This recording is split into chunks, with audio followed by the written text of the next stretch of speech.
এই গরমে হাত দিয়ে ঘর মুছতে মুছতে আমার অবস্থা একদম খারাপ হয়ে গেছে। তার লেগে আমি আজকে নিয়ে এলাম এই ঘর মোছার জিনিসটা।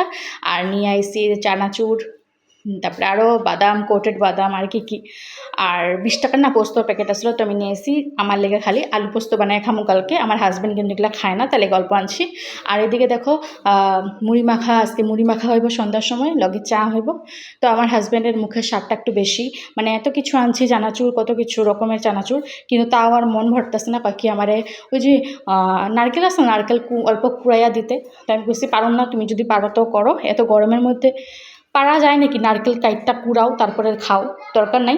তো এদিকে দেখো সুন্দর করে মাইখা নিছি। আর আমার ছেলে কি এক্সপেরিমেন্ট করতেছে দেখো, মানে ওই যে ডাইনি ভূত দেখে বা কি ডাইনির হাতগুলা বলে এরকম থাকে, তো সারাদিন ওর এগুলো এক্সপেরিমেন্ট থাকেই।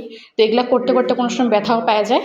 আর সুন্দর করে চা বানায় নিছি, তো সবাই মিলে অল্প খামু, অল্প গল্প করুক। আর ডুগ্গু তো ওর পাপা নিয়ে রাখছে, তো খারাপও লাগে, বেচারা আইসে বাজার থেকে মাত্র, বাচ্চাটারে নিয়ে রাখছে। আর এত গরম পড়ছে বাপরে, কী কইবার, গরমে থাকাই যেতেছে না। তো ভিডিওটা কেমন লাগছে জানাইবা তোমরা। Bye bye.